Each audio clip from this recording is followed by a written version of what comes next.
আসসালামু আলাইকুম। আশা করছি আপনারা সবাই অনেক ভালো আছেন। আমরাও আলহামদুলিল্লাহ ভালো আছি। ভিডিওটা শুরু করেছি বেশ লেট করেই। চায়ের পানিটা চুলায় বসিয়ে দিয়ে এসে বারান্দা থেকে কাপড়গুলো ভাঁজ করে নিয়ে জায়গা মতো রেখে দিয়েছি। আর এইদিকে দেখলাম যে চিনি শেষ হয়ে গিয়েছে, তো বয়মটা ধুয়ে রেখেছিলাম আগের দিনই, যতটুকু ছিল সেটা ফিল আপ করে নিয়েছি। যেহেতু মাসের শুরু হয়ে গিয়েছে, অনেক কিছুই কিন্তু শেষ হয়ে গিয়েছে, তো কি কি কিনতে হবে সেটার একটা তালিকাও করতে হবে।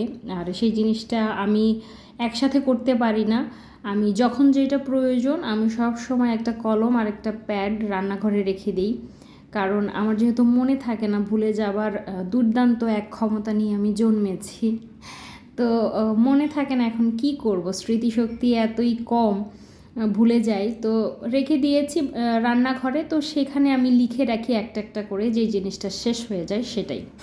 চা নিয়ে চলে এসেছি আমার পছন্দের জায়গা, যেটা আমি আমার জন্য তৈরি করেছি আমার গেস্ট রুমের জানালার পাশে। আর এদিকে বেশ কিছু ছোট ছোট গাছের আমি কাটিং বসিয়েছি।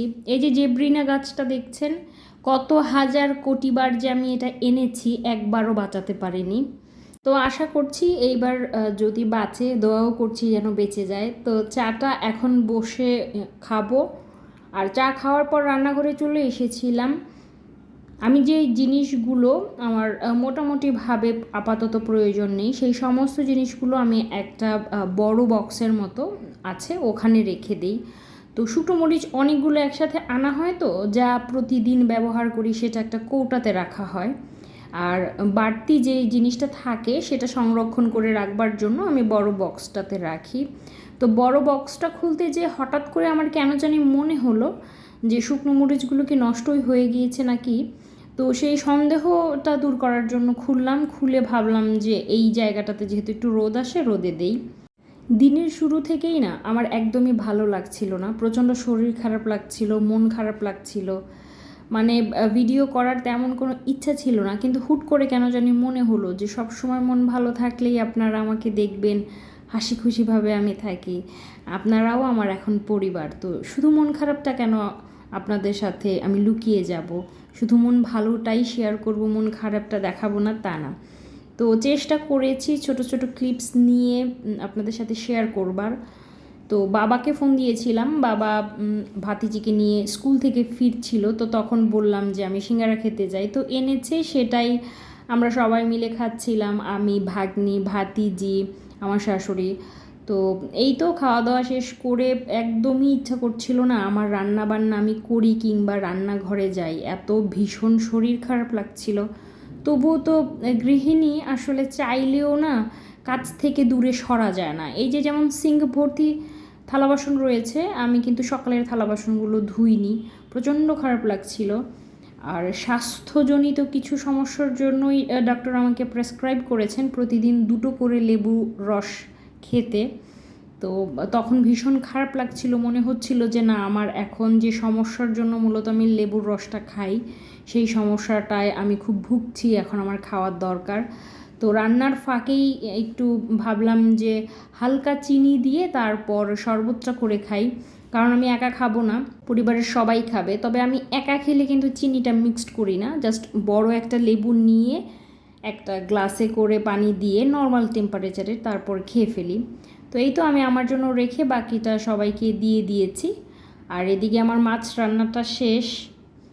শরীর স্বাস্থ্য ভালো না থাকলে যা হয় আর কি, কোনো কাজেই কিন্তু মন বসানো যায় না। আজকের মাছ ভাজাটাও কেমন যেন হয়েছে, ভেঙে চুরে যাচ্ছিল। আর আজকের দুপুরে খুব বেশি কিছু করতে পারিনি, মূলত মাছটা রান্না করেছি, হালকা ভুনা করেছি। আর গত দিনের আমার ছুরি শুটকি দিয়ে বিভিন্ন সবজি দিয়ে রান্না করা ছিল, এই সবজিটা যেহেতু ছিল এটাই গরম করে নিচ্ছি।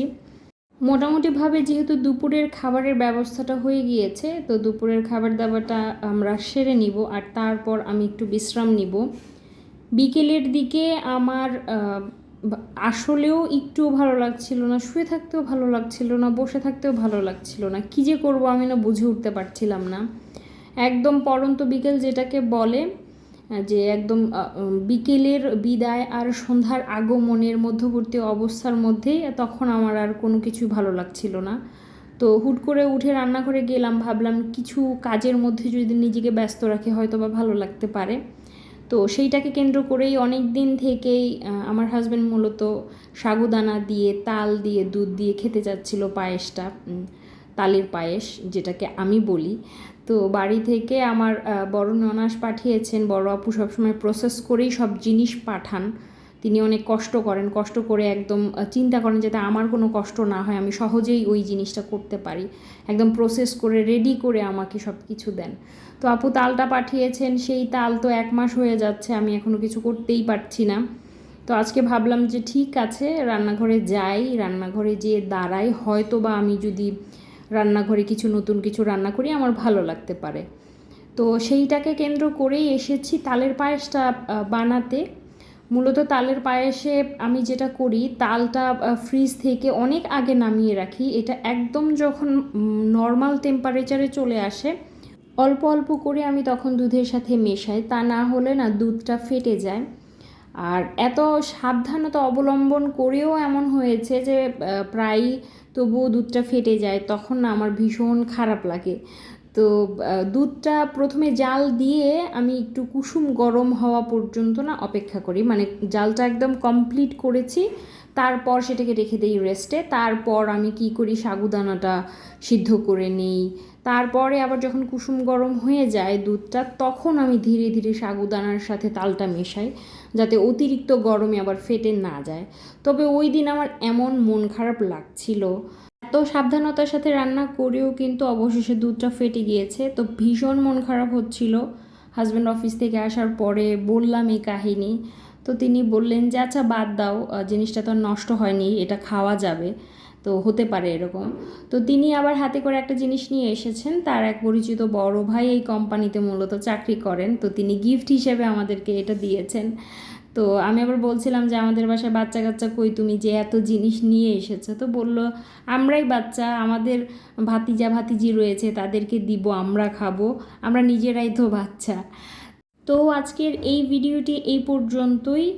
ভিডিও যদি ভালো লেগে থাকে তবে আমার ভিডিওটিতে লাইক করবেন, কমেন্ট করে জানাবেন আপনারা কে কোথা থেকে আমার ভিডিও দেখছেন। আজকের মতো আসছি, সবাই অনেক ভালো থাকবেন, আল্লাহ হাফেজ।